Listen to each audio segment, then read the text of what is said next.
Early morning study group சார்பாக அனைவருக்கும் வணக்கம். இன்றைக்கான டாபிக் என்னென்னா, பொதுவாக சிவில் கோர்ட்டில் ப்ராக்டிஸ் பண்ண எல்லாருக்கும் ரொம்ப ஆசையாக இருக்கும். அதே சமயம் அதை கற்றுக்க ரொம்ப மலைப்பாகவும் கஷ்டமாகவும் இருக்கும். இப்படி உங்களுடைய எல்லா சந்தேகங்கள் மற்றும் பயத்தை போக்கத்தான் இன்றைக்கான வீடியோ அமைய போகுது. இந்த வகுப்பை எடுத்துத்தர வராங்க மதிப்பிற்குரிய சென்னை உயர்நீதிமன்ற வழக்கறிஞர் திரு பிரபாகரன் சார் அவர்கள். பொதுவாக ஒரு ப்ளீடிங்ஸ்னால் எப்படி இருக்கணும், கிளைண்ட்டை கோர்ட்டில் தாக்கல் செய்யும்போது அதை எப்படி ட்ராஃப்ட் பண்ணணும், ரிட்டன் ஸ்டேட்மெண்ட்டில் என்ன இருக்கணும், அதை எப்படி ட்ராஃப்ட் பண்ணணும், இவற்றை கோர்ட்டில் எப்படி ப்ராக்டிக்கலாக அப்ரோச் பண்ணணும், இப்படி பல சந்தேகங்களை இந்த வீடியோ நிச்சயமாக தீர்த்து வைக்கும். அது மட்டுமல்ல, சிவில் கோர்ட் மற்றும் சிவில் சைடில் இருக்கிற உங்களுடைய பல பிரச்சனைகள் மற்றும் பல சந்தேகங்களை தீர்த்து வைக்க சிவில் கோர்ட் ட்ரையல் சீரின்னு சொல்லிட்டு நம்மளுடைய ஏர்லி மார்னிங் ஸ்டடி சார்பாக யூடியூப்பில் தொடர்ந்து வீடியோ வரப்போகுது. ஸோ தொடர்ந்து ஃபாலோ பண்ணுங்கள். உங்களுடைய ஏதாவது சந்தேகம் இருந்தால் கமெண்ட் பாக்ஸில் கமெண்ட் பண்ணுங்கள். வாங்க வீடியோக்குள்ளே போகலாம். ப்ளீடிங்ஸுங்கிறது ஒரு பிள்ளையார் சுழி போடுற மாதிரி கேஸ் இது. சிவில் சூட்டில் ப்ளீடிங்ஸ் ஆர் 2 டைப்ஸ். ஒன்று பிளெயிண்ட் போடுறது, இன்னொன்று அதுக்கு வழக்குரை, எதிர் வழக்குரை, ரிட்டன் ஸ்டேட்மெண்ட். இதுக்கு அடுத்தது அடிஷ்னல் ப்ளீடிங்ஸ்னு ஒன்று இருக்கு. அடிஷ்னல் ப்ளீடிங்ஸ் எப்போ வரும்னா, ஒரு அமெண்ட்மெண்ட்டு இல்லை ஒரு ரிப்ளை, அதாவது ஸ்டேட்மெண்ட்ல முன்னாடி தெரியாத சில மேட்டரை ஸ்டேட்மெண்ட்ல சொல்றாங்க அப்படின்னா அதுக்கு பதில் போடுறது. சம்டைம்ஸ் அதை கிளாரிஃபை பண்ணணும்னா with leave of the court அது ஒரு ப்ளீடிங்காகவும் போடலாம். We call as additional pleadings. நார்மலா ஒரு பிளெயிண்ட் போடணும் ஒரு கேஸ்ல அப்படின்னா நம்ம என்னென்னலாம் அதுல இருக்கணும். இந்த பிளெயிண்ட்ல over the years so many things have changed. ஏன்னா இப்ப உங்களுக்கு எல்லாம் ப்ராக்டிக்கலா as a junior youngsters you may know what is the problem. நம்ம கோர்ட்ல ஒரு கேஸை நம்பர் பண்றதுல செத்து சுண்ணாம போயிடும். என்ன ரீசன்னா, when I came to the bar some 35 years before, அப்ப எல்லா கேஸையுமே ஸ்க்ரூட்டினியே கோர்ட்டு தான் பண்ணுவாங்க. ஒன்றும் பெருசா ஹெட் கிளார்க் எல்லாம் பண்றது கிடையாது. ஹெட் கிளார்க் அப்படியே போவான், நம்ம ஒரு கேள்வியை கேட்பான், ஜட்ஜ் வில் ஸ்க்ரூட்டினைஸ் த பிளெயிண்ட். அதனால என்னன்னா, அவங்க லீகல் பொசிஷனை பார்த்துட்டு நம்பர் டக்கு டக்குன்னு ஆயிடுறாங்க. இப்ப அந்த வேலையை கொண்டு சிரஸ்தார்ட்டையும் ஹெட் கிளார்ட்டையும் கொடுத்தாச்சு. அவங்க என்ன பண்றாங்க, ஜட்ஜி ஏதாவது நம்மளை திட்ட போறாரு. இப்ப முதல்ல ஸ்டார்ட் வித் என்ன பண்றான், ஒரு மைண்ட் செட்டே நம்பர் பண்றதுக்கு எல்லாத்தையும் ஃபில்டர் பண்ணு. கேஸை ஃப்ரிவோலஸ் கேசஸ் குறை, வெக்ஸேஷியஸ் கேசஸ் குறை. அதனால ஸ்ட்ரிக்டா ஸ்க்ரூட்டினைஸ் பண்ணுன்னு ஆரம்பிச்சிட்டாங்க. இது ஜுடிஷியல் அகாடமிலேருந்து பெர்குலேட் ஆகி ஜட்ஜஸ்லேருந்து கீழே ஹெட் கிளார்க்கு, பெஞ்சு கிளார்க்கு எல்லாரும் இப்போ இதில் மாட்டிட்டு முழிக்கிறது வக்கீல் தான். நம்பர் பண்ணுறதுக்குள்ள செத்து சுடாம எல்லாருமே ஒரு மிஸ்டேக் ஒன்று they don't even understand, including high court judges. I am telling you, high court judges இன்னும் அதை புரிஞ்சுக்கல. அதாவது என் டேபிள்ல கேஸ் இல்லை, எங்க கோர்ட்ல திருச்சி மாவட்டத்துல கேஸே இல்லை, நம்பர் பண்ணாம எல்லாத்தையும் அமுச்சுட்டா நம்மள்ட்ட சேட்டு கிளீன், டேபிள்ல ஒண்ணும் இல்லை அப்படின்னா பெருமையா நினைச்சுக்கிறாங்க ஜட்ஜு. டோட்டலி ராங், தப்பு. என்னன்னா, இந்த அதுக்கும் பின்னாடி நம்ம why the courts have come. Courts எதுக்கு, ஒருத்தருக்கு ஒரு தீர்வு காணணும், ஒரு சொல்யூஷன் கொடுக்கணும். லிட்டிகண்ட் வராங்க, அவங்களுக்கு நம்ம ஒரு நல்ல தீர்ப்பை கொடுக்கணும். ஊர்ல நாட்டுல ஒரு அமைதியா இருக்கணும், பீஸ்ஃபுல்லா இருக்கணும் கண்ட்ரி. அதுக்குதான் கோர்ட்ஸ் ஹவ் எவால்வ்டு. இப்ப இவங்க என்ன பண்றான், கோர்ட்ல கேஸை ரிட்டர்ன் பண்ணிட்டே இருந்தோம்னா மேல டேபிள் மேல இருக்க, பட் டேபிள் கீழே இருக்கும் case. Dispute will be there. இந்த டிஸ்பியூட் ஏதோ ரைஸ் பண்றான், அந்த டிஸ்பியூட்டை நம்ம எடுத்து அதுக்கு ஒரு சொல்யூஷன் கொடுக்கணும். அதை விட்டு டிஸ்பியூட்டே நான் எடுக்கல, கையை கட்டி உட்காந்துருப்பேன் அப்படின்னா that is not the solution. ஏன்னா கீழே என்ன ஆகும்னா under current there will be chaos in society. chaosனா என்ன தெரியுமா, ஒரு குழப்பம். நாட்டுல ஒரு குழப்பம் இருக்கும். ஒரு ப்ராப்ளத்துக்கு உடனே கோர்ட்டுக்கு போறான், ஒன்றும் நடக்கல, அங்கே இங்க அலையறான். இப்ப நம்ம கோவிடுக்கு அப்புறமே பார்த்தோம்னா ஒரு கோர்ட்டும் இன்ஜெக்ஷன் கொடுக்கறது இல்லை. All waste of time. Nature of suits have change. நான் வரும்போது இன்ஜெக்ஷன் சூட்ஸ் தான் ஜாஸ்தி இருக்கும். அதாவது 12 மணிக்குள்ள பிளைண்ட்டை போடுவான், 3 மணிக்கு ஆர்டர் வாங்குவான், 4 மணிக்கு கொண்டு போய் நிற்பான் ஸ்பாட்ல. இப்படி ஒரு பீரியடு போச்சு. அதுக்கு முன்னாடி இருந்த பீரியட்லாம் எப்படின்னா பியூர்லி மணி சூட்டு. முதல்ல மணி சூட்னா ஒரு ப்ரோனோட்ல கேஸ் நடக்கும், மார்ட்கேஜ்ல கேஸ், இதுதான் நிறைய இருந்தது நான் வரத்துக்கு முன்னாடி பீரியட். It's slowly change. ஒரு 75 80க்கு அப்புறம்லாம் பார்த்தீங்கன்னா ஒரே இன்ஜெக்ஷன் சூட்டு. என்னன்னா இந்த மணி சூட்ஸ் பூரா டேக்கன் ஓவர் பை பேங்க்ஸ். இப்போ பேங்க் லோனா போயிடுது, வெளியில இருக்கிற லோன் போய் பிரைவேட் லோன் போய் பேங்க் லோன். அந்த பேங்க் லோன் போனதுனால கேசஸ் இங்கே குறைஞ்சு போச்சு. இன்ஜெக்ஷன் கேஸ் இப்போ என்ன வந்திருக்குன்னா 39/2005 அப்புறம் பார்ட்டிஷன் சூட்டு, ஸ்பெசிபிக் பெர்ஃபார்மன்ஸ் சூட்டு, இன்னொன்று பித்தலாட்டமான கேஸ். இதுல மூணாவது கேட்டகரி தான் நிறைய.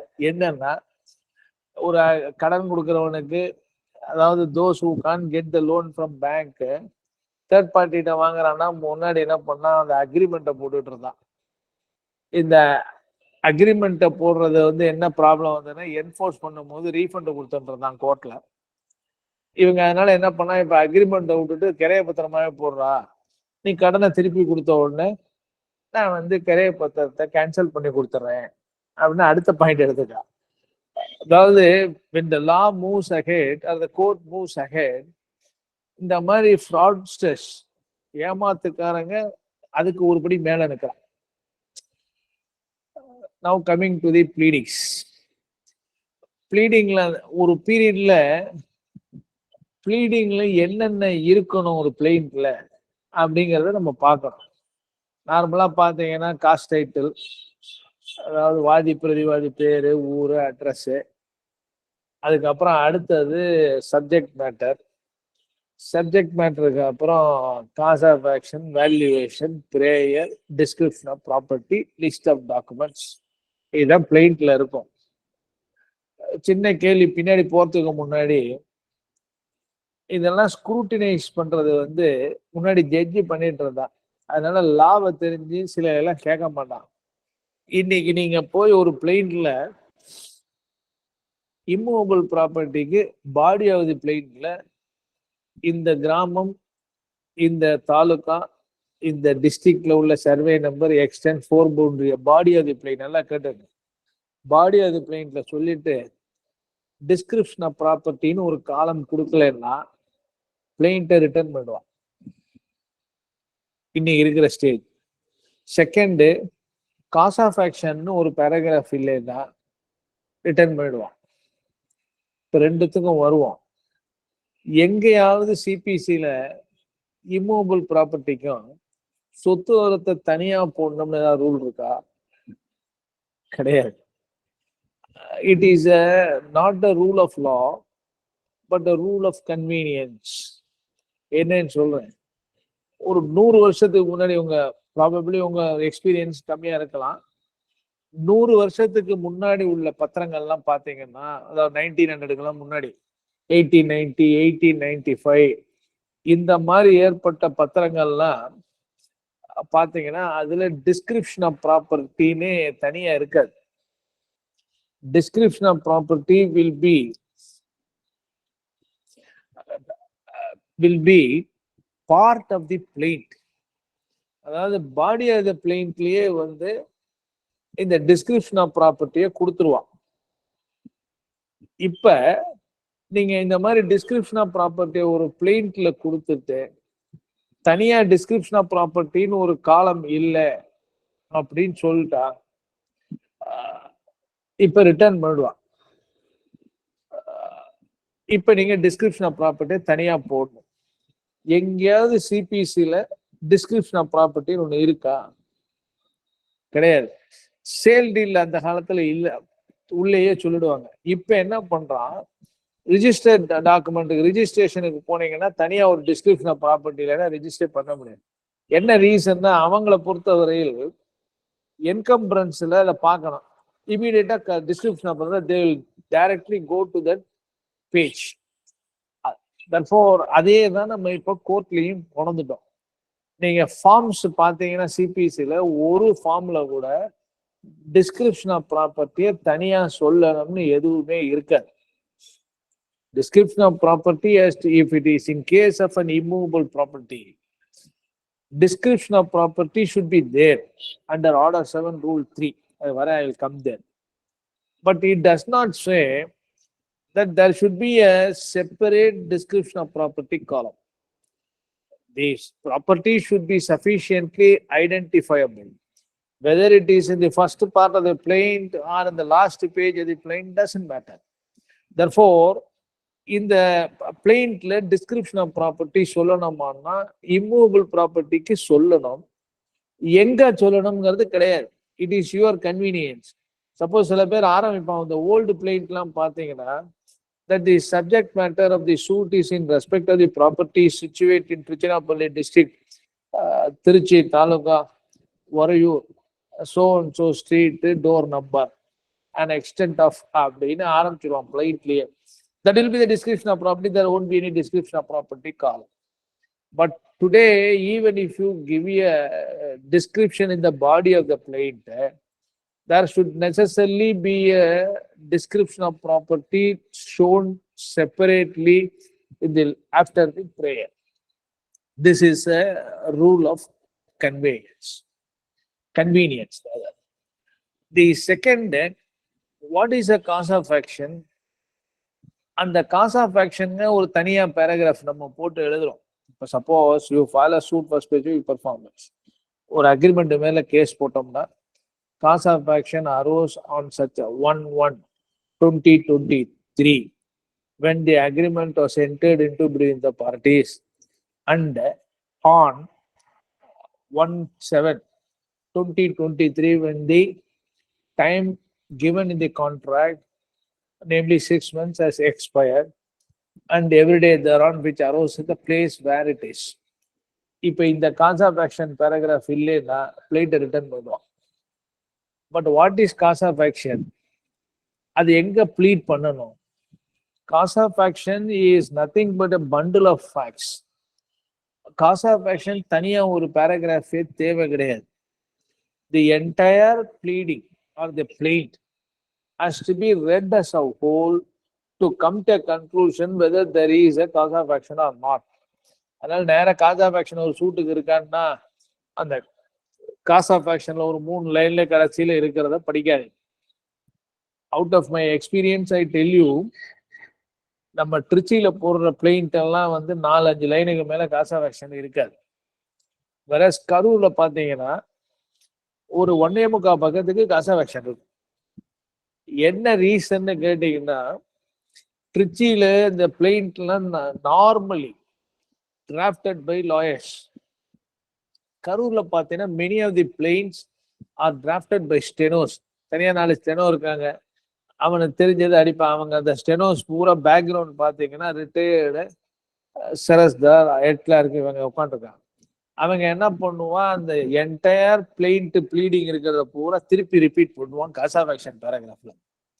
Although why it is necessary, but it is going on for very many years. But keep it in mind that there is no need to have a cause of action paragraph separately. Pleading body la sonna porum. Now, what is to be stated in the plead? Pleading la enna sollum? There are two things. One is the fact and another is the law. What is to be pleaded is the fact and not the law. Law நீங்க எப்ப வேணா rice பண்ணலாம். Legal question can be raised at any time without even a plea. ஆனா factsல what is to be stated? ஒரு கேஸ்ல ப்ளீடிங்ல facts இருக்கும். அந்த ப்ளீடிங்கை வச்சு நீங்க case நடத்துவீங்க. we call it as evidence, right? இப்ப நம்ம எவிடன்ஸ் எல்லாம் பிளெயிண்ட்ல சொல்லணுமா, பிராதுல சொல்லணுமான்னா not necessary. What is required is only a material facts, which requires some evidence, and then the court has to take the call to decide. The order 6 rule 2 பாத்தீங்கன்னா pleadingல what has to be stated is only the material facts and not the evidence இருக்கும். அதுவுமே if I remember correctly, there is a word concise form. Shall state in concise form na கிறிஸ்பா பிரீஃபா சின்னதா இருக்கணும். வளன்னு 50 பக்கம் plate போடாதீங்க. ஒரு 2 பக்கத்துக்கு மேல plate எழுதினீங்கன்னா இன்னைக்கு இருக்கிற காலகட்டத்துல படிக்கிறதுக்கு பேஷன்ஸும் கிடையாது ஜட்ஜுக்கு. ஒண்ணு. ரெண்டாவது, you will committed one mistake after another. நீங்க என்ன தப்பு பண்ணுவீங்கன்னு சொல்றேன். ஒரு பிளெயின்ட்ட 2 பக்கத்துல எழுதிட்டா ஃபோக்கஸ்டா, ஒரு ரெப்படிஷன் இருக்காது, இன்கன்சிஸ்டன்சி இருக்காது. நீங்க இப்ப அதே ஒரு எலாபரேட்டா கொண்டு போனீங்கன்னா 40 பக்கத்துக்கு ஒரு 50 பேராகிராஃப் ஒரு ப்ளீடிங் அப்படின்னா 2வது பேராகிராஃப்ல சொன்னதுக்கும் 40வது பேராகிராஃப்ல சொன்னதுக்கும் இன்கன்சிஸ்டன்டா இருக்கும். நமக்கே தெரியாது. we may not be able to analyze. அடிச்சு அவசரமா போட்டுருவான். அப்புறம் ஆப்போசிட் பார்ட்டி வந்து சொல்லும் போது ஐயோ தப்புட்டோம். therefore ப்ளீடிங்கை கான்சைஸா வச்சுக்கோங்க. ரொம்ப ப்ளீடிங் இருக்கக்கூடாது. But there should be a minimum necessary pleading. what is a necessary pleading? இங்க நான் வந்து உங்களுக்கு எல்லாம் தெரிஞ்சிருக்குமா என்னன்னு தெரியல. One of the legend of our bar mister K Vasudevan ஒருத்தர் இருந்தார். சில நேரம் தான் ஆஃபீஸ் அவருக்கு. அவர் வந்து ஆஃபீஸே 10 மணிக்கு ஆரம்பிக்க, நைட்டு 3 மணி வரலாம் ஆஃபீஸ் நடத்துவார். He will come to the court. அப்பெல்லாம் 11 o'clock court. He will come to the court directly. A brilliant man. ஆனா அவரோட பிளெயின்ட்ட பாத்தீங்கன்னா 1.5 pages தான் இருக்கும்.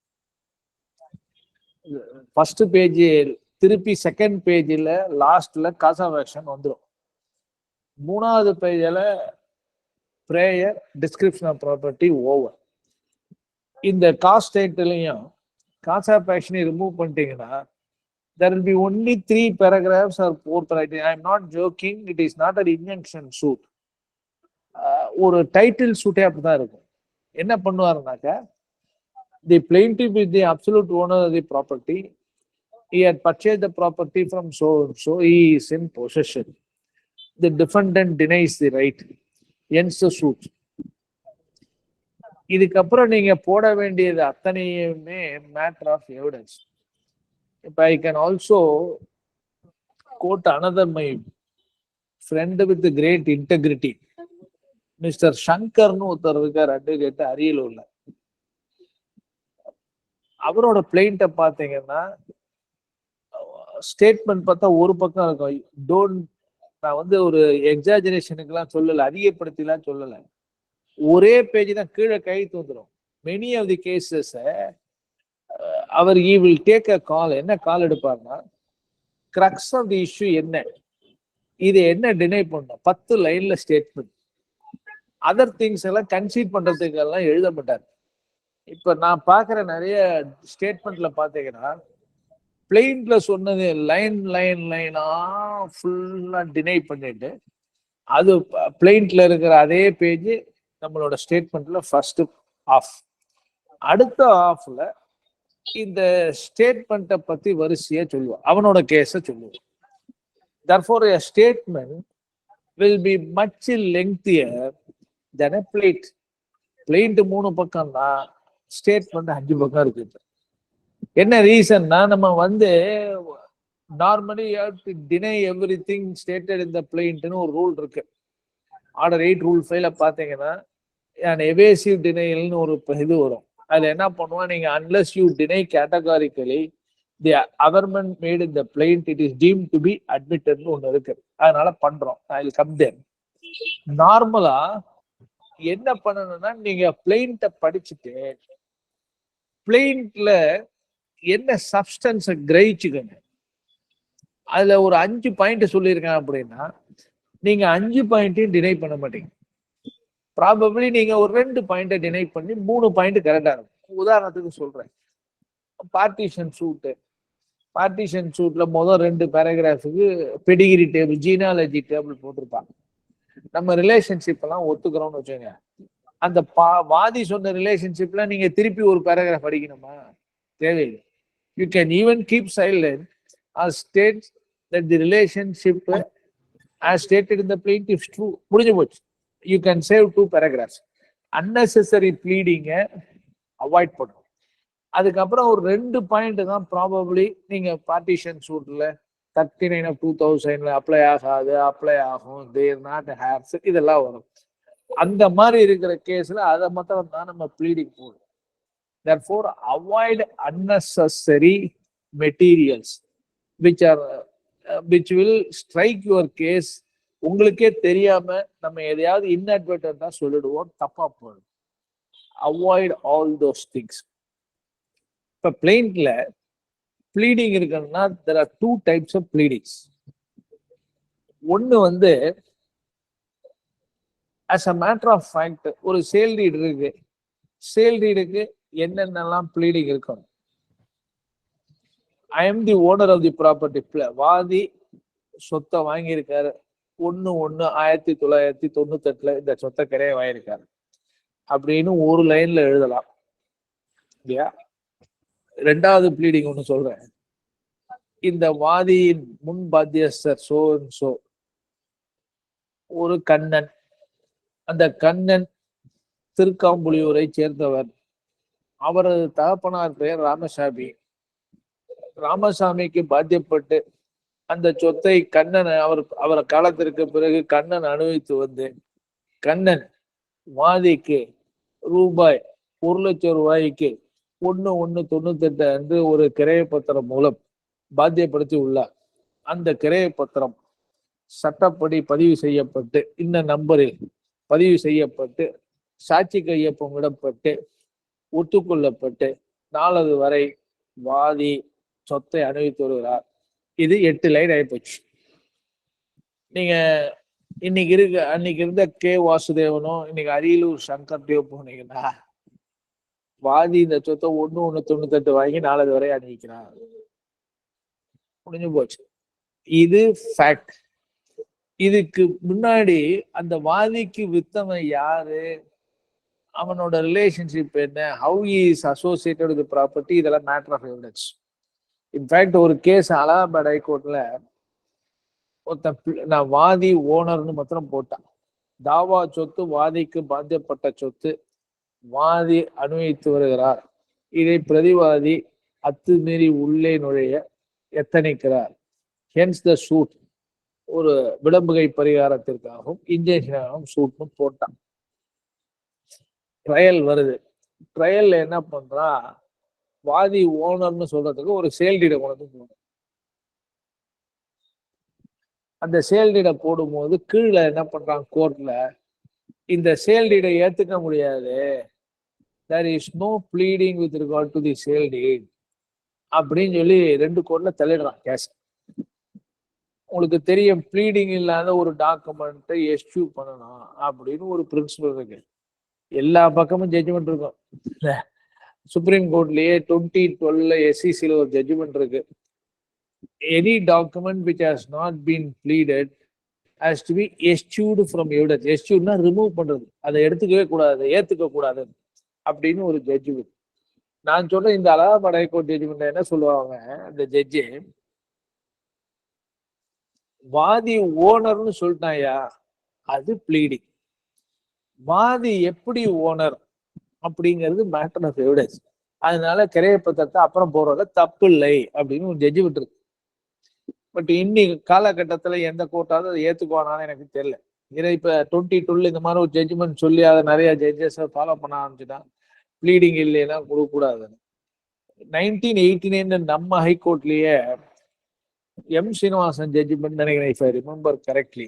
என்னன்னா, ஒரு கேஸ போடுறான். கேஸ போடும்போது இவனுக்கு இந்த சொத்து இவனுக்கு எப்படி பாத்தியப்பட்டது வாதிக்கு அப்படிங்கிறது இவனுக்கு தெரியல. ஏதோ அனுபவிச்சுட்டு இருக்கான். நம்ம ஊர்ல ஒரு கிராமத்துல இருக்கிறவன் வச்சுங்க, அவ்வளவு வெகுளி, படிப்பறிவு இல்லாதவன், அவன் ஏதோ ஒரு பேப்பரை கொண்டு வந்து கொடுக்குறான், அதை வச்சு ஒரு வக்கீல் கேஸ போட்டான். பின்னாடி எல்லாம் தேடி கீடி கண்டுபிடிச்சு இவன் என்ன கேஸ் போட்டானோ, அதாவது ட்ரேசிங் ஹிஸ்டரின்னு சொல்லுவோம், இந்த சொத்து எப்படி பாத்தியப்பட்டதுன்னு இவன் கேஸ் போட்டானோ அது தப்புன்னு தெரிஞ்சு போச்சு. But is entitled to the property. Route தான் தப்பு, டெஸ்டினேஷன் கரெக்ட். அதாவது எனக்கு சொத்து எப்படி பாத்தியம்ங்கிறது ஒரு ப்ளீடிங் எழுதிட்டான் ராதல.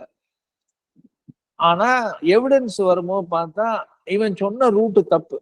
ஒரு உதாரணத்துக்கு சொல்றேன்னு, இவன் என்ன பண்றான், இவன் தாத்தாவுக்கு பாத்தியப்பட்ட சொத்து தாத்தாக்கு அப்புறம் எங்க தகப்பனார் அனுபவிச்சு, தகப்பனாருக்கு அப்புறம் நான் அனுபவிக்கிறேன்னு போடுறான் கேஸ். ஆனா ரெக்கார்ட்ல பார்த்தா தாத்தா இல்ல, பாட்டிக்கு அவ அப்பா வந்து ஒரு செட்டில்மெண்ட் பத்திரம் மூலம் எழுதி வைக்கிறான்னு வச்சுப்போம். இவங்க குடும்பத்துக்கே பாத்தியப்படாத சொத்து, பாட்டியோட அப்பா ஒரு செட்டில்மெண்ட் பத்திரம் எழுதி வச்சு, பாட்டி ஓனர். அந்த தாத்தாக்கும் பாட்டிக்கும் ஒரே பையன், அவனோட பையன் ஒருத்தன் இருக்கான், அதான் பேரன். இப்ப இவன் ரூட்டு கேஸ் போட்டது எங்க அப்பா தாத்தாவுக்கு பாத்தியப்பட்டு, எங்க தாத்தாவுக்கு பிறகு எனக்கு தகப்பனாருக்கு பாத்தியப்பட்டு, தகப்பனாருக்கு அப்புறம் எனக்கு பாத்தியப்பட்ட சொத்துன்னு கேஸ போட்டான். ஆனா எவிடன்ஸ் எடுக்கும் போது இந்த பத்திரத்தை கொண்டு வந்து போட்டான். இத 2 கோர்ட்ல காலி பண்ணிட்டேன். நீ கேஸ் போட்டது ஒண்ணு, எவிடன்ஸ் விட்டது ஒண்ணு அப்படின்னு. அதுல எம் சீனிவாசன் என்ன பண்ணாரு, ஒரு ஜட்ஜ்மெண்ட்ல எருடைட் ஜட்ஜ், அவர் அந்த கேஸ்ல if I remember 1989 ML2 MLJ நினைக்கிறேன். ஹிஸ்டரி ட்ரேசிங் ஆஃப் ஹிஸ்டரி தப்பா இருந்தா கூட, if the material is available before the court, அதை ஏத்துட்டு டிகிரி கொடுக்கலாம், தப்பு இல்லை. அதாவது even if you factually incorrect bleeding, but still the court can give a degree to the party or the leave to the party on the basis of available record. என்ன காரணம்? A court can grant a degree on the basis of pleading or on the basis of admitted facts. Bleeding ஒரு issue தான். இப்ப 2 பேரும் கேஸ தராமறான் நடத்துறான், பின்னாடி வந்து பார்த்தா ஒரு டாக்குமெண்ட் இருக்கு, இது அட்மிட்டட் ஃபேக்டா இருக்குன்னா, on the basis of this fact, even though it doesn't fit into the case pleaded by the parties, the court can grant a degree அப்படின்னு ஒரு தியரி இருக்கு. அதனால ப்ளீடிங் கூடிய மட்டும் ரொம்ப வளவளன்னு எழுதாது. நான் வந்து I am not accusing anybody.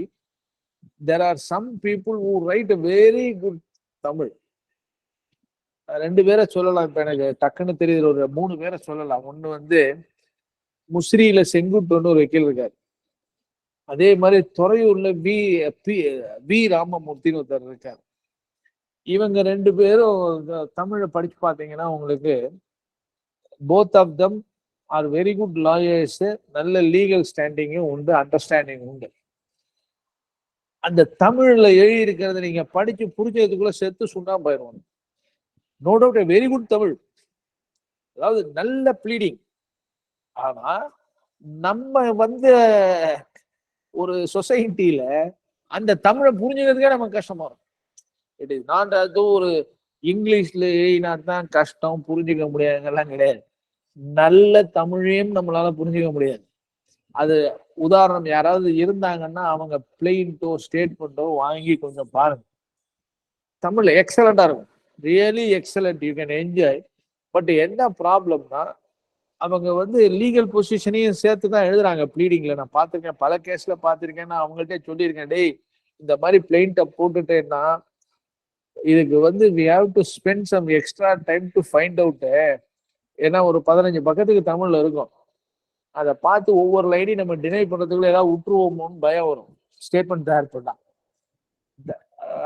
அந்த மாதிரி பிளெயின்ஸும் நிறைய வருது. இப்ப தென் ஆர்டர் 6 ரூல் 4, இதை தான் நீங்க ரொம்ப கவனமா பார்க்கணும். இப்ப ஜென்ரலா ஒரு சூட்டை on the basis of some genuine document, நீங்க ஒரு செட்டில்மெண்ட் டீட் அப்படி கேஸ் போடுறீங்கன்னு வச்சுப்போம். அதாவது எங்க அம்மா எனக்கு இந்த சொத்தை செட்டில்மெண்ட் எழுதி கொடுத்துருன்னா ப்ளீடிங் என்ன இருக்குன்னா, நம்ம ஊர்ல நிறைய கேஸ்ல நான் பாக்குறேன். ஸோ அண்ட் ஸோ இது mother is the owner of the property. அவங்க எனக்கு வந்து வாதிக்கு செட்டில்மெண்ட் எழுதி வச்சிருக்காங்க. அந்த செட்டில்மெண்ட் டீட் சரியாக எழுதி வைக்கப்பட்டு சாட்சி கையொப்பம் இடப்பட்டு பதிவும் செய்யப்பட்டுள்ளது. அந்த செட்டில்மெண்ட் பத்திரத்தை வாதியும் ஒத்துக்கொண்டு நாளது வரை அனுபவித்து வருகிறார். The settlement deed had been duly executed, attested and registered in accordance with the law, and the donee had also accepted the same. This is the pleading நம்ம இருக்கும் நார்மலா. இப்ப சங்கர்லாம் பாத்தீங்கன்னா, அரியலூர் சங்கர் சொல்றேன், அவர் தான் பாத்தீங்கன்னா has executed settlement deed on such a date இருக்கும். அவ்வளவுதான், முடிஞ்சு போச்சு. என்னன்னா, whether it has been duly executed, attested and registered க்கு pleading தேவையில்லை, நார்மலா தேவையில்லை. It has to be proved by way of evidence. Of course, section 68 of Evidence Act வருதுன்னா, settlement deed, bill, mortgage, you have to examine the attesting witness to prove all those things. But that is a matter of evidence under Order 6, Rule 2. Evidence need not be pleaded. Second, இந்த order 6 rule 4ல என்ன சொல்றான்னா, இப்போ செட்டில்மெண்ட்டை bank பண்றவன் ஒருத்தன் சொல்லுவான், நீங்க செட்டில்மெண்ட்டை challenge பண்ணி case போடுறீங்கன்னு வச்சுக்கோங்க, இல்ல ஒரு சேல் டீடை சேலஞ்ச் பண்ணி கேஸ் போடுறீங்க, அதாவது இட் இஸ் போகஸ் ஃப்ராடுலண்ட் அப்படின்னு சொல்லிட்டா, இந்த வெறும் போகஸ் ஃப்ராடுலண்ட்னு மாத்திரம் போட்டா போறாது. Order 6 rule 4 says that the particulars of the nature of fraud has to be stated clearly. யாராவது புக் இருந்தா ஆர்டர் 6 ரூல் 4 பாருங்க. In all cases in which the party pleading about a breach of trust, coercion, undue influence, fraud, misrepresentation, whatever, breach of trust plus whatever it is contemplated in the section 16 of the Contract Act, இது எல்லாத்துக்குமே நீங்க வெறுமை சொன்னா பத்தாது. You have to give inputs, particulars of fraud. எந்த மாதிரி fraud பண்ணாங்க, ஒரு கேஸ்ல ஒரு உதாரணத்துக்கு சொல்றேன். ஒரு ஃபாதர் 90 years old, ஒரு பையன் என்ன பண்றான், அவர்கிட்ட இருந்து சொத்தை வாங்கணும்னு பாக்குறான். சொத்து திருச்சியில இருக்கு. பையன் வெளியில மெட்ராஸ்ல வேலை பார்க்கறான், இல்ல கோயம்புத்தூர்ல ஒரு ஊர்ல வேலை பார்க்கறான். இவன் அப்பாவை அங்க கூட்டிட்டு போறான். இந்த பையனுக்கு பிரதர்ஸ் எல்லாம் இருக்காங்க, சிஸ்டர் எல்லாம் இருக்காங்க. But he wants to corner this property. Valuable property இருக்கு, இது நம்ம மாத்திரம் சொலையம் போடணும்னு நினைக்கிறான். என்ன பண்றான், ஒரு ஐடியா பண்றான். அப்பா பேர்ல ஒரு ஸ்மால் பீஸ் ஆஃப் லேண்டு கோயம்புத்தூர்ல வாங்குறேன், சின்ன ப்ராப்பர்ட்டி, காலி இடம்னு வச்சுங்களேன், ஒரு 500 சதுர அடி அது மாதிரி ஏதோ ஒண்ணு வாங்கலாம். வாங்கிட்டு எதுக்குடா இதை வாங்கியிருக்காரு அப்பா கேட்கிறாரு. அதுக்கு ஏதாவது காரணம் சொல்றான். சொல்லிட்டு அடுத்த வாரமே அந்த சொத்தும் திருச்சியில உள்ள சொத்து ரெண்டையும் சேர்த்து கோயம்புத்தூர்ல ஒரு செட்டில்மெண்ட் பத்திரம் போடுறான். நல்லா புரிஞ்சுங்க, valuable property is in Trichy. இந்த ப்ராப்பர்ட்டியை எப்படி கார்னர் பண்ணணும் அப்படிங்கிறதுக்கு பையன் ஒரு கன்ஸ்பிரசி. அப்பாவை கூட்டு போறான் கோயம்புத்தூருக்கு. அங்க ஒரு ஸ்மால் பீஸ் ஆஃப் லேண்டை வாங்குறான். அப்பா என் பேர்ல ஏன்டா வாங்குற அப்படின்னு கேக்குறாரு.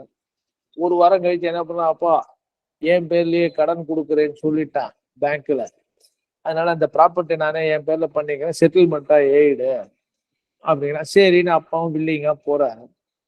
அந்த செட்டில்மெண்ட்ல அந்த கோயம்புத்தூர் ப்ராப்பர்ட்டி மாத்திரம் இல்ல, திருச்சி ப்ராப்பர்ட்டி சேர்த்து எழுதி கையெழுத்து வாங்கிறான். அப்பா 90 years old. இதை சப்சிக்வெண்டா தெரிஞ்சு ஃபாதர் ஃப்ராடுன்னு ஒரு கேஸ் போடுறாரு. அப்ப நீங்க என்ன ப்ளீடிங் எடுக்கணும், ஆர்டர் 6 ரூல் 4 படி வெறுமை இட் இஸ் ஃப்ராடுன்னு போட்டா பத்தாது. How the fraud was committed by the son to deprive, dupe, defraud and defeat the claim of the old man. அவரோட சொத்தை சுலையம் பண்ணுங்கிறதுக்கு என்ன பண்ணிருக்கானோ வாட் வி கால் என்ன பண்ணணும் நீங்க இந்த மாதிரி கேஸ்ல ப்ளீடிங் எடுக்கும்போது character of the document intended to be executed is different from the document obtained. ஒண்ணு மார்கேஜ் எழுதி கொடுக்குறேன்னு ஒரு செட்டில்மெண்ட் எழுதுவான், இல்ல ரெண்டு சொத்தை சேர்த்து உள்ள அடியில வச்சு எழுதுவான். இந்த மாதிரி நான் சொன்ன முதல் எக்ஸாம்பிளுக்கு அடியில வச்சு ரெண்டாவது சொத்தை எழுதிட்டான்னா what you have to do is I went to the registrar office intending to execute a settlement deed in respect of the property available at Coimbatore. கோயம்புத்தூர்ல ஒரு ப்ராப்பர்ட்டிக்கு மொத்தம் தான் நான் போடணும்னு நினைச்சேன், அதுதான் வந்திருக்கேன். இந்த பத்திரத்துல வந்து திருச்சி ப்ராப்பர்ட்டி அவன் என் பையன் சேர்ப்பான்னு எனக்கு தெரியாது. திருச்சியில உள்ள ப்ராப்பர்ட்டியை இங்க எழுத முடியுங்கிறது எனக்கு தெரியாது, என்னை ஏமாத்திட்டான் அப்படின்னா இந்த டீட்டெயில நீங்க கொடுக்கணும். ஹவு இட் ஹஸ் ஹேப்பன், இங்க இருந்து கூட்டின்னு போனது கன்ஸ்பிரசி, அப்புறம் அங்க வாரம் ஒண்ணு எழுதினது, அப்ப என்ன சொன்னா அப்பாட்ட பையன், அப்புறம் ஒரு வாரம் கழிச்சு அப்பாட்ட என்ன சொல்றான், why he wants a document in respect of the property after executing it in name of his father. ஒரு வாரம் முன்னாடியே 10 நாள் முன்னாடியே இதெல்லாம் நீங்க சீக்வன்ஸா சொல்லணும். That is what is expected under order 6 rule 4. இதெல்லாம் நீங்க அண்டி இன்ஃப்ளூயன்ஸா கொயர்சியா ஃபாதர் அண்ட் சன்னா the relationship is a fiduciary relationship between the party. அப்பா பையன், அம்மா பையன், mother daughter, mother son, father daughter, இந்த மாதிரி க்ளோஸ் ரிலேஷன்லாம் we call it as a fiduciary relationship. இந்த fiduciary relationship இருக்கிறவங்க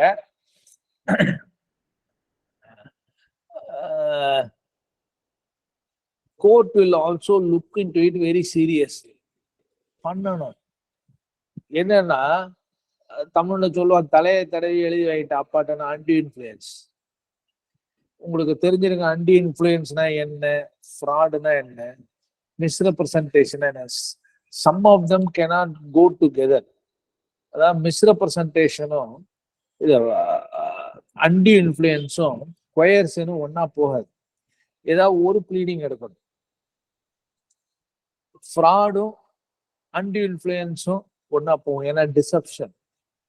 மிஸ்ரெப்ரசன்டேஷன் ஒன்னா போகும். But misrepresentation and coercion cannot go together. நிறைய அனலைஸ்லாம் பண்ணியிருக்கேன், அந்த ரிஸ்க் எடுக்கக்கூடாது. கொயர்சியன்னா என்ன, அடிச்சு உதைச்சு மிரட்டி பத்திரத்தை வாங்குறது. அப்ப என்கிட்ட அந்த மாதிரி அடிச்சு வாங்கும் போது எனக்கு நாலேஜ் இருக்கும் இல்லையா, நான் என்ன எழுதி கொடுக்குறேன், என்னோட மனசுல இன்டென்ஷன் இல்லை, but knowledge. there is a difference between knowledge and intention. My intention is not to execute the document, but இந்த டாக்குமெண்ட் எழுதுறேன்னு எனக்கு தெரியும் அண்டி இதுல கொயர்சியன் டியூரஸ்ல. ஏன்னா அடிச்சு வச்சு கைது போடுறாங்கன்னா போடுறேன்.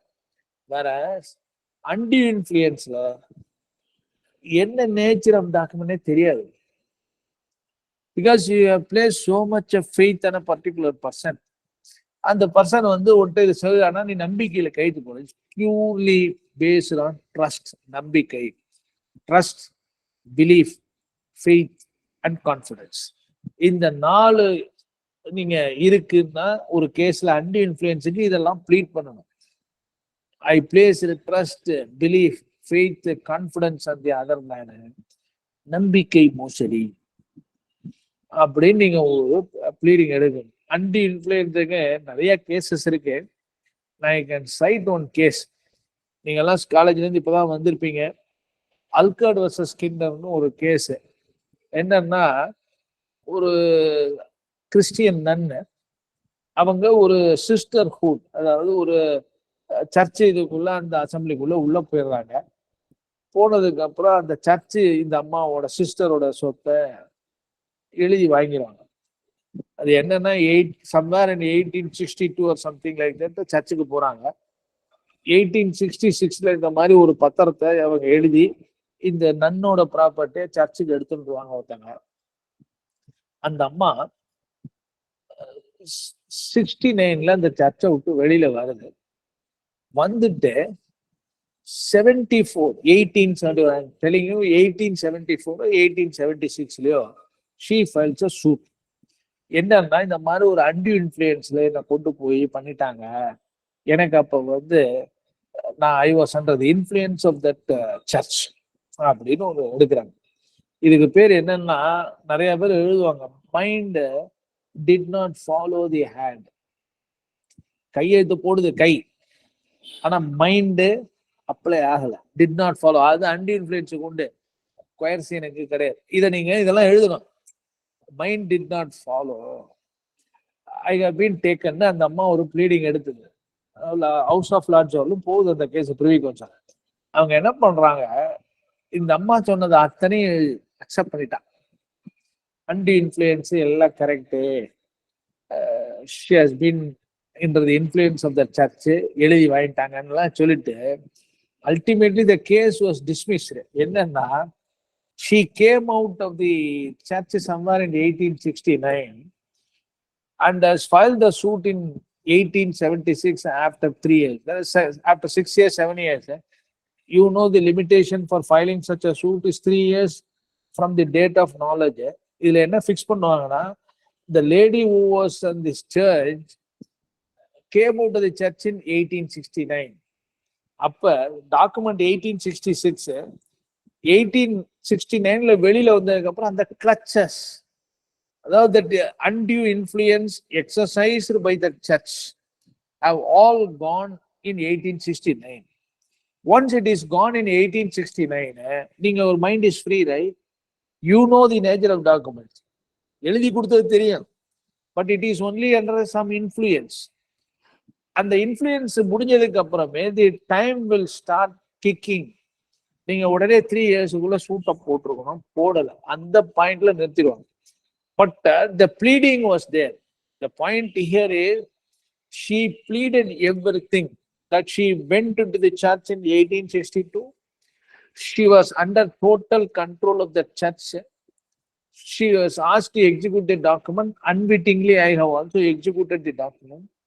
I came out in 1869 and realized the mistake. That mistake happened, but she did not come to the court immediately. That is the point. But the issue is, there should be a pleading. If it is undue influence, na enna mari pleading irukanum? Fraud na enna mari pleading irukanum? Coercion na enna mari pleading irukanum? இதெல்லாம் in detail. வெறும் ஒரு வார்த்தையை போட்டா பத்தாது. கொயர்சியன் அப்படின்னு போட்டா பத்தாது.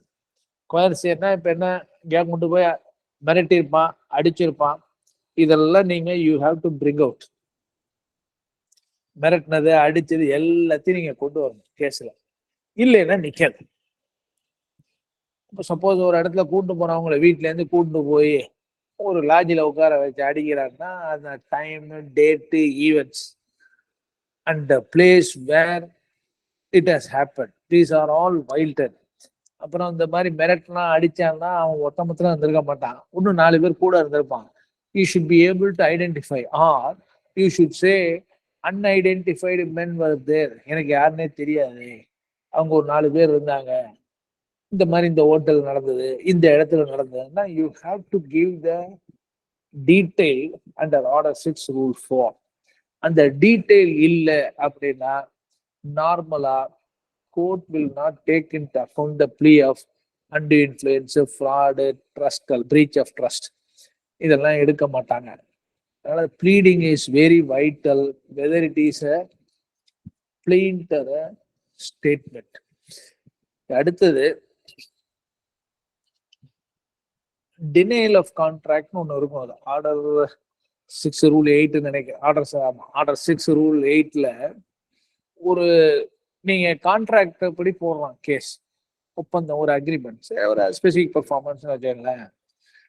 அந்த அக்ரிமெண்ட்டை நீங்க வெறும் ஐ டினை தி அக்ரிமெண்ட்னு ஸ்டேட்மெண்ட் போட்டா, யாருமே நிறைய பேர் இதை பார்த்துருக்கவே மாட்டான் இந்த ப்ரொவிஷனை. அந்த மாதிரி டினை பண்ணி ஸ்டேட்மெண்ட்டை போட்டுட்டா, it is only a denial of the fact of the document, contract, not about the legality, admissibility or sufficiency of the document.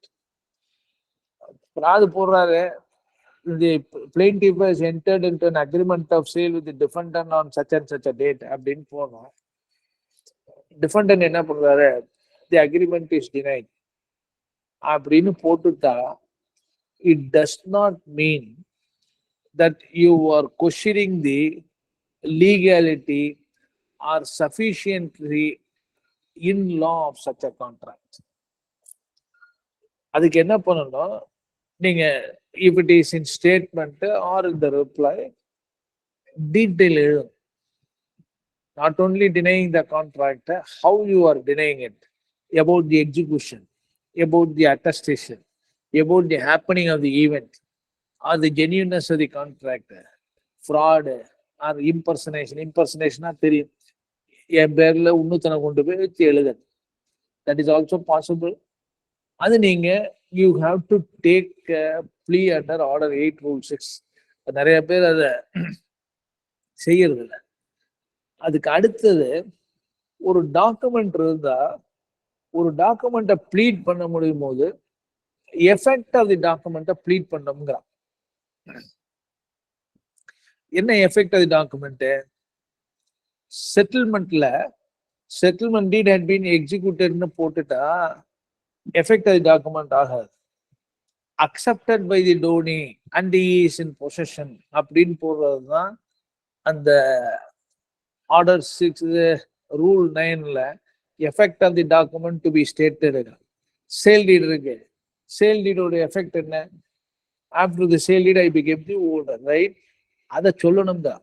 Merely வெறும் சேல் டீட் ஹஸ் பீன் எக்ஸிக்யூட்டட்னு போட்டா பார்த்தா, தி plaintiff purchase the property and after the purchase he is the absolute owner exercising an unimpeachable right of possession in respect of the property அப்படிங்கிற மாதிரி 2 line எழுதணும். இது இல்ல அப்படின்னா இட் கேன் பி சேலஞ்ச். அதே மாதிரி இந்த fraudulent intention, knowledge, மலீஸ்னா என்னன்னு கேள்விப்பட்டிருக்கீங்களா? ஒரு காழ்ப்புணர்ச்சி, உங்க மேல எனக்கு ஒரு காழ்ப்புணர்ச்சி. இதெல்லாம் சர்க்கம்ஸ்டன்சஸ் சொல்லணுங்கிற அவசியம் இல்லை. எல்லா சர்க்கம்ஸ்டன்சஸையும் ஃப்ராடை பொறுத்தியோ இது இந்த மாதிரி ஹேப்பன், இது நடந்ததுங்கிறத சொன்னா போதும். அந்த சர்க்கம்ஸ்டன்சஸ் எப்படி நடந்தது, இந்த மலிஸ் எப்படி நடந்தது, இந்த ஃப்ராட் எப்படி நடந்ததுங்கிறதெல்லாம் எவிடன்ஸ். நான் அந்த அட்வொகேட் சங்கரை சொன்னேன், அரியலூர் ஆர் வாசுதேவன் ஆஃப் திருச்சி, இவங்கெல்லாம் ரொம்ப short plaint, short and sweet. என்னன்னா, don't play all your cards soon. எடுத்த உடனே இது ஒரு லீகல் விளையாட்டு, ரைட்? விளையாட்டுல you should have some surprises also. நீங்க எல்லாத்தையுமே ப்ளீடிங்ல கொண்டு வந்திருந்தா எல்லா பாயிண்ட்டுக்கும் எதிராளி ஒரு டிஃபென்ஸ் தயார் பண்ணுவான். அவன் ரூம் போட்டு யோசிப்பான், இல்ல அந்த வெக்கில் ரூம் போட்டு யோசிப்பாரு. 2 டைம் வாங்கி என்னென்னலாம் அடைக்கலாமோ அதுக்கெல்லாம் அவர் he will give some explanation or justification. Then it will be very difficult. அதனால don't play all cards at one stroke. Wait. எது பேர் மினிமம் தேவையோ அதை தான் ப்ளீடிங்ல இருக்கணும் கேஸ்ல. Beyond that not unnecessary facts should not be pleaded. It should be a surprise element at the time of trial. நீங்க அந்த ட்ரையல்ல சர்ப்ரைஸ் எலிமெண்டா இருக்கிறத நீங்க முன்னாடி போட்டீங்கன்னா அவன் எதிராளி என்ன பண்ணுவான், எல்லாத்துக்கும் பதில் கண்டுபிடிச்சிருவான். ஏதாவது ஒரு justification. Once justification is given in the ஸ்டேட்மெண்ட்னா the court will also tend to believe. நம்ம சொல்ல முடியாது எந்த பக்கம் ஜட்ஜி இருப்பாருன்னு நமக்கு தெரியாது. அவர் இதை ஒரு காரணமா எழுதி அவன் ஜஸ்டிஃபை பண்ணிட்டான், பதில் கொடுத்துட்டான் அப்படின்னு இவர் நினைப்பார் ஒரு judge. Whether it is right or wrong, it is entirely different story. But why you give room for all those things?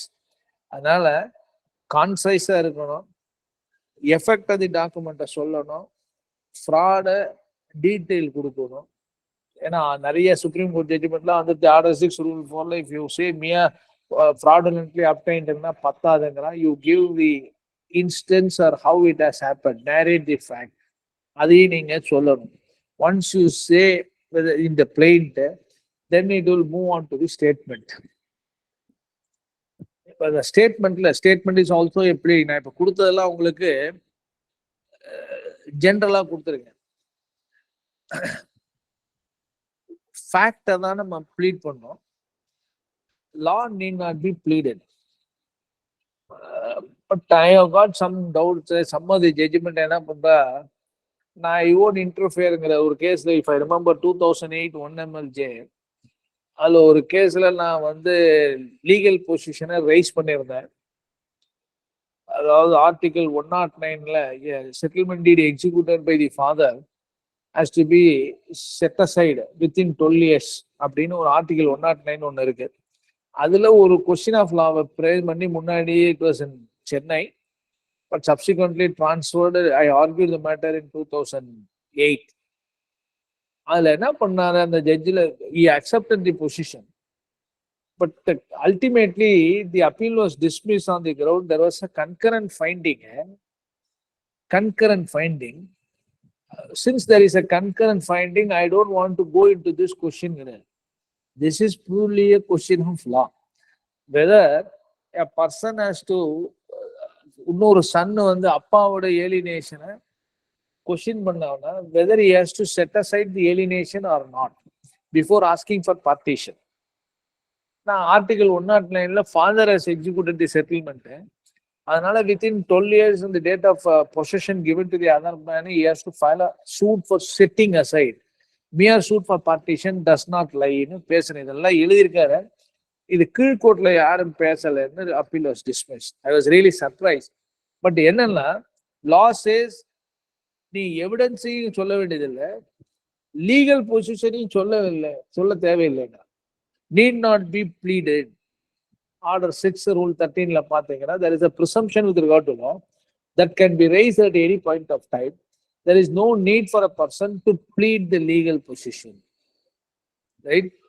Therefore the pleadingல என்னென்ன இருக்கணுமோ நெசசரி, பட் லீகல் பொசிஷனை வந்து சொல்லணுங்கிற அவசியம் இல்லை. But raise it before the trial court itself. Trial court may not appreciate. நீங்க பாத்தீங்கன்னா நிறைய கேஸ் ட்ரையல் கோர்ட்ல it may be a sheer waste of time in citing some judgments. Judgment எல்லாம் அப்பலட் கோர்ட்டுக்கு கீழ் கோர்ட்ல தப்பு பண்ணதுக்கு அப்புறம் தான் வரணும். ட்ரையல் கோர்ட்ல கொண்டு ஒரு டம்ப் பண்ணீங்கன்னா ஒரு 10 ஜட்ஜ்மெண்ட்டை, he will be all at sea. Judges are also new in the municipal courts and all. நீங்க என்ன பண்ணணும், you should concentrate only on facts before the trial court. You lay the platform and then you take the call about the legal position. Legal position can wait. Trial courtல நீங்க ப்ளீடிங்ல fact என்னென்னலாம் கொடுக்க முடியுமோ அதெல்லாம் கொடுத்துடணும். ஏன்னா fact cannot be introduced before the appellate court. இப்ப நான் சொன்னது பூரா it will apply both to plaint and a written statement. Then what is the written statement? I'm not going into the verification of pleading, signing by the parties. You know, I don't want to waste my time. In the pleadingலயே order 6 rule 16 ஒன்று இருக்கு, order 6 rule 17 ஒன்று இருக்கு. அந்த striking of ப்ளீடிங்ஸ்னு ஒன்று இருக்கு. அந்த striking of pleading பார்த்தீங்கன்னா, ஒரு scandalous, frivolous or vexatious pleading or tend to embarrass the party or delay the fair trial, இதெல்லாம் நீங்க வந்து ப்ளீடிங்கை ஸ்ட்ரைக் ஆஃப் பண்ணலாம் அப்படின்னு ஒரு பொசிஷன் இருக்கு. அப்பீல்ல வந்து நீங்க கிரவுண்ட்ஸ் ஆஃப் அப்பீல்ல யூ ஷுட் நாட் ப்ளீட். ஆனா தெரிஞ்சுங்க, how the court is wrong மொத்தம் தான் சொல்லணும். Pleading is not necessary there. Pleading is plain written statement, additional statement, reply statement, இதெல்லாம் தான் pleading. Appeal grounds is not a pleading. Therefore, don't plead any fact in the appeal grounds. Appeal groundsல trial court என்ன தப்பு பண்ணா, எந்த angle தப்பு பண்ணா அப்படின்னு சொல்லணும். முன்னாடிலாம் எப்படின்னா, உங்களுக்கு if you have not raised a particular ground in the appeal, ஹியரே பண்ண மாட்டாங்க. இப்ப என்னன்னா ஹியர் பண்ணாலும் பாக்குறதே இல்லை யாரும். பட் ஸ்டில் அந்த ப்ளீடிங்க ஸ்கேண்டலஸா பண்ணக்கூடாது, வெக்ஸேஷியஸா பண்ணக்கூடாது. ஒருத்தனை ஊன் பண்ற மாதிரி ஒருத்தரை பாதிக்கிற மாதிரி கண்ணா பண்ணான்லாம் எழுதக்கூடாது. Because a battle before a court is a civilized battle. இது வந்து கத்தி சண்டை போறதில்லை, அடுத்தவனை அசிங்கப்படுறதுக்கோசரம் நம்ம கோர்ட்டுக்கெல்லாம் வரதில்லை. It is only to ventilate the right of a party. நம்ம வந்து as a lawyer, officer of the court, we owe a duty to the court and then only to the client. அதனால நம்ம duty to the court is paramount. Over sitting in the chair, he may be a corrupt judge, he may be a fool, but doesn't matter. It is an institution.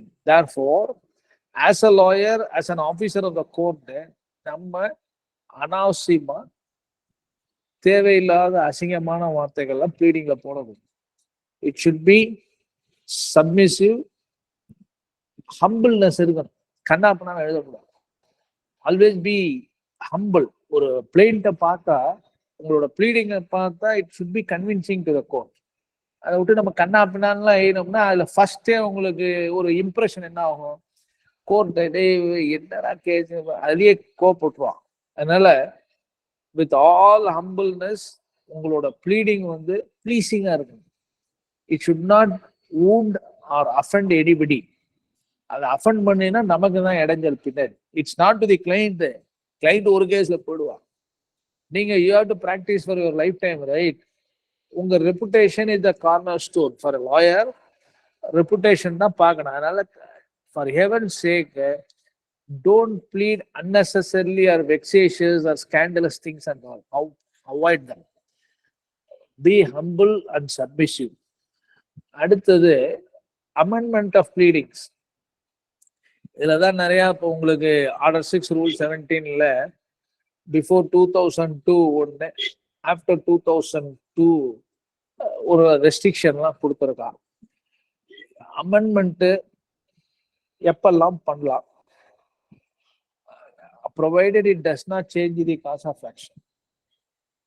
Cause of action மாத்தல, or it is not inconsistent with the original pleading. ரெண்டு important. மூணாவது, the amendment should not be to withdraw any admission made. ஒரு அட்மிஷனை conceit பண்ணி ஒன்னு போட்டுறோம், அதுக்கப்புறம் நீங்க அதை amend பண்ணி இல்லை இல்லைன்னு சொல்ல முடியாது. Suppose, assuming for a moment, there is a document in favor of the defendant. And the document, நீங்க ஆமா statement plainly-யே the first defendant has executed a settlement deed in favor of the second defendant in respect of such a property. ஏதாவது ஒன்று எழுதிருக்கீங்க, இது ஒரு admission வச்சுப்போம். Because you have admitted the execution of a settlement deed by D1 in favor of D2. நீங்க you can't file an amendment to withdraw this admission. Once an admission is made, be careful that subsequently you can't make out any pleading by amending it or striking off that particular paragraph. Delete பண்ண முடியாது. Therefore, case போடுறதுக்கு முன்னாடியே நம்ம we have to think twice, thrice before writing it on the paper. Amendment pleadingல இப்ப என்ன சொல்றாங்க, before the commencement of the trial amend பண்ணணும். அதுக்கப்புறம் அமெண்ட்மெண்ட் வந்து unless in spite of due diligence, despite the due diligence, the party was not in a position to find out, then such amendment can be allowed. அது 2002. ப்ராக்டிக்கலா நம்ம இப்ப பாக்குறது என்னன்னா, this is also a hindrance to fair trial தோணுது எனக்கு. என்னன்னா, many கேசஸ்ல trial ஆரம்பிச்சதுக்கு அப்புறம் ஒரு ரிலீஃப் கேட்கணும்னு நினைக்கிறேன், ஒரு ப்ளீடிங்கை வேற மாதிரி கொண்டு வரணுங்கிறான், ஒருத்தரை இம்ப்ளீட் பண்ணணுங்கிறான். These are the difficulties which has arisen. Court வந்து இப்ப நிறைய வாட்டர் டவுன் பண்ணி அந்த இன்ஸ்பைட் ஆஃப் டியூ டிலிஜென்ஸை எக்ஸ்பேண்ட் பண்றான்.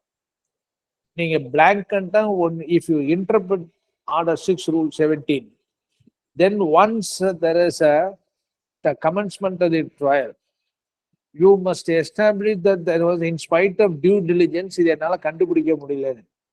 அந்த இன்ஸ்பைட் ஆஃப் டியூ டிலிஜென்ஸ் இருக்கு, அதை வந்து ஒரு மெக்கானிக்கலா பார்க்க முடியாது. The court has to view this all seriousness.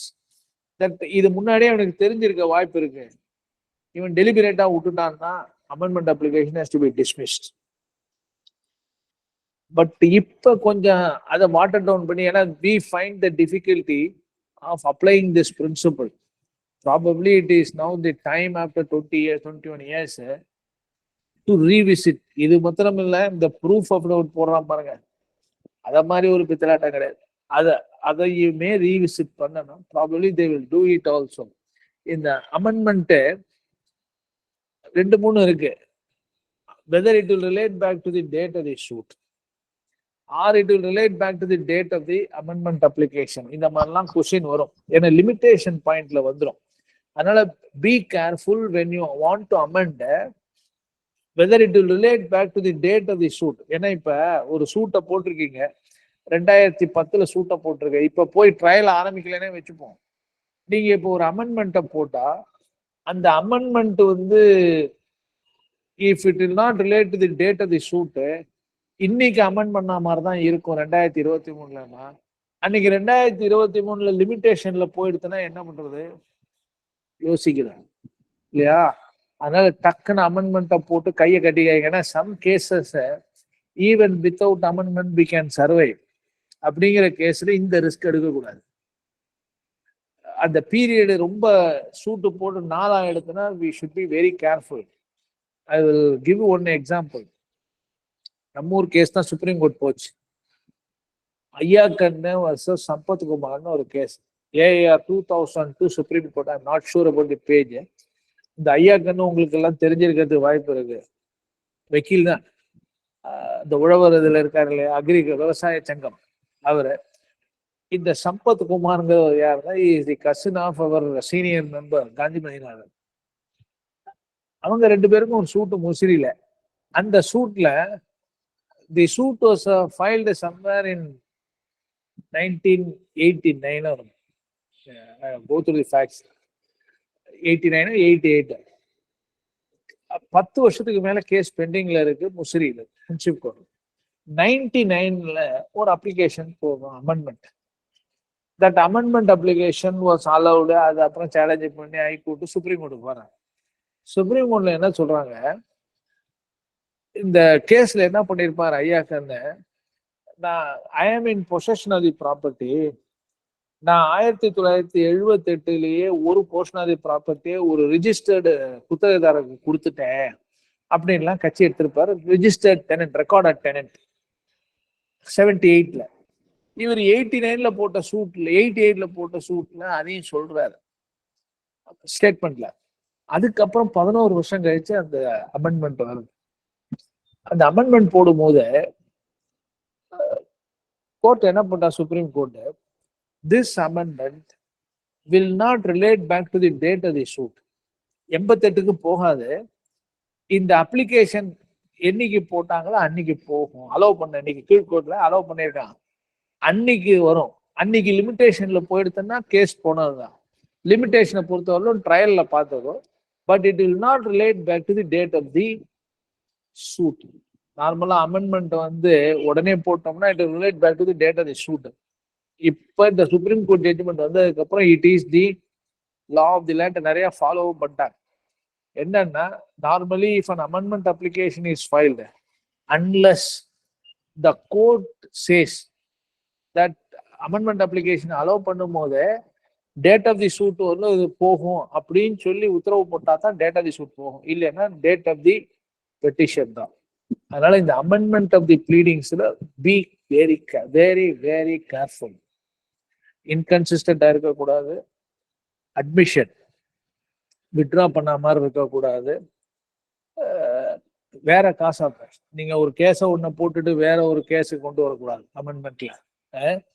இதெல்லாம் பேசிக் necessity. We will take the remaining part as a part 2, right? So that the statement இன்னொரு நாள் வச்சுக்கணும்.